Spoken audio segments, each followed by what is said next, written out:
sẽ rồi nhập cái chuyện nó bé mua chợ nông rồi nó thế là chống đi chống về nó bắt nó bắt ta tọt tới cho bắt nó tới chỉ là lo cho chống này xí cho chống có thể nó chỉ bón không phải cho nó không đi trả cho nó nữa này chỉ bón là để xem cái sai sai bị nó chọn cái đốt và bị nó lấy do thế gì đó này sai này cái đốt bị lấy do thế gì còn trong đó nó mọi thứ như nó đấy cho nên chỉ lúc xí lấy này hồ xí lấy lúc đó có mình gì à xò đủ xò để chơi để chỉ bảo để cho nó ya bé chỉ bảo cũng chỉ bảo bé nông à chỉ chơi nông ở chỉ rồi để cho nó bé mua cho nông chỉ bảo là sao để chờ nhân này là để chờ để bảo mua này để bé nó相当有压咯bé nó nó số đâu chúng ta tạo ra bé nó của nó rồi xem nào để xong đó ba Peter đó Peter để cho nó nữa chứ này Peter đủ sò luôn đủ sò Peter rồi cho mình gì số bữa tiệc các bạn chỉ tới ít khỏi mình gì cho này cho nó có sẽ tên đó là Peter ba rồi đó cũng chỉ bảo lấy xe để cho nó bắt đầu chua thế là sao cũng chỉ bảo này nói itu punya aku di jamunya California mà trên chữ Japan là chiều chua rồi nè, này thì bé mà bé chỉ hứa, cho nên giờ lú thì tận thế gì cũng mới chua tua nè, cũng mới cho phai được nó, cho phai được nó chua y o b bao chi đồ xa y, cho cậu cái có, chua y o b bao chi đồ xa y cho cậu tụ phai nó còn nói giờ phai nó cậu tụ này. cho 3 inch by 10 3 by 10 cho cầu tuổi nó mua cho vậy nó ship cho đó ok đi xí này cho cầu tuổi nó nên thì vậy nó thì tao cũ này thì tao cũ nhau Facebook nó này cũng cho nó cũng vô là xí cũng chỉ xí là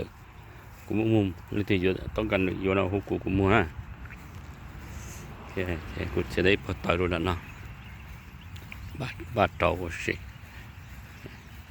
sau đó nó hai đầu nó có rồi rồi nó chó ngoài đó nè nó khi chạy nhớ sổ nó thế xem mà tên này chỉ bỏ là lúc sau tôi rồi nó có rồi bị tờ ba này nó ra là rồi này nó chống của nó ha cái đấy cho nó nè chống của nó này nó quá rồi có mà nó chỉ dễ là tên nó chứ chống thì tiền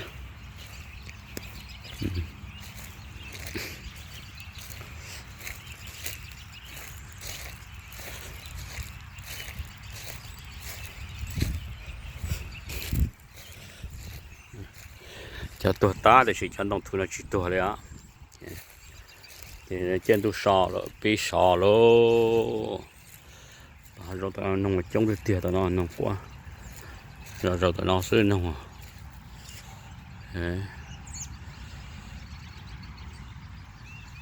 nó coi là rồi cũng mới ba một lưỡi nhá họ nói nè cũng một pe này tôi một lưỡi nhớ rồi cũng không giống được nó thì chỉ nó khó long đồng rừng tài thêm long tua tên đồng tua tạo chút vấn đề kia nhá họ thấy là họ thấy mà nó xí bây giờ long đồng tua nó xí nhớ ra nó nhớ không giống nó cho sát tí giờ chế rồi xưa sát tí nó chỉ giờ chế thành thọ là xí chế nếu chỉ nhớ gì nhớ là cũng không giống nó xí so để xử lý cho nào tới rồi kia mà đông đặc họ giống đá là lúc chơi muốn lồng đồng mà để nhỏ bự ra nó sẽ sinh ra của bọn nó rau nó thế nó ra cái nó nó trong được tiêu nó sẽ bé chỉ tua đó bé chuyện thằng là nhá sai ở xí đi nó sẽ chỉ bé chọn thằng là nhau ở xí thì nó một ngày cho ta cũng cho nên một số cũng cho sống cây nữa cũng cho tới cho sống cây luôn là nó thì mà cũng chỉ bỏ đi cũng như cho tới ít sống sẽ gì nữa có thì nếu nó đi chợ là cũng bên một số nữa sẽ bỏ chuyện kia cho nên nó to rồi đây cũng chỉ tới số là bên một số sẽ cũng cho nhóc thêm bỏ chuyện kia thì mà cũng tôi muốn lông lên phổ rồi thế chỉ bỏ thì bỏ chia bên một số nữa tại sao nó là to cũng trong một lứa chuyện nhau một lứa chuyện là lâu xí tên nó nè là lo tên nó một lứa chuyện là lo tên nó giờ một lứa chuyện nhau này ô một cái cầm lông tuy là to à thì chỉ nhận chỉ to thế được là chuyện là chất trắng tên nó này giờ có cho nhóc cầm nó xí đó cho nhóc cầm này nên cao lọt tên là chó nhóc cái nó giờ chỉ tua thế đó cả luôn chủ nhân chúa chấm lâu như qua rồi cho cả chủ nhân chúa như chỉ tua thế bao rồi cho nào cũng bao này tôi một lúc là kia bự từ rồi cho nào lâu rồi nó tàn tên được bự ra là nó được bự ra thành sỏi là nó rồi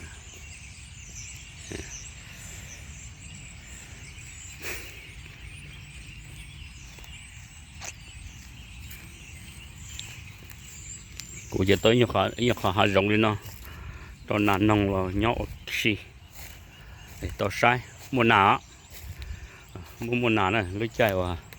giờ nó nói là nà khen cổ ta sẽ lấy chai vào anh tôi so mà cụ giờ còn ở pu nè cũng mới giờ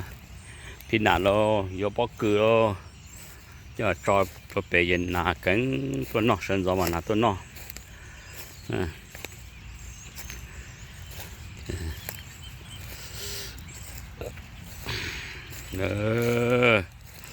tôi là sai sao nó sai một chỗ của lũ trẻ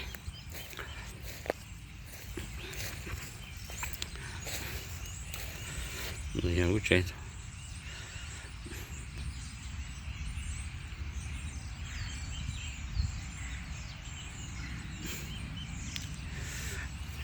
chuyện là thể tả đấy thằng của tôi bé chỉ không thể để sử dụng mua của cổ chỉ sống thể sẽ tả là tại vì là của chú vương cái chế thể đó thì to ở sống bé sống nó cũng chỉ bao được cái chế sẽ đi trả nè chú vương cái chế thể là thì cũng cho tôi thể property test thì để phát điện được xin nè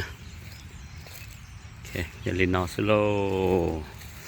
nhỏ pin chúa nhỏ pin xa rồi nè cho nó nè giờ pin muốn cho đọt chữ rồi cho nó nè ok đọt chữ rồi cho nó nè trở về muốn cho đọt chữ rồi á nó còn đọt chữ nè chữ có mấy này chữ còn đọt chữ bây giờ đọt lo hầu nè ít khi hồi đọt chữ khi hồi đọt lo hầu nè thì chữ còn lên đó nè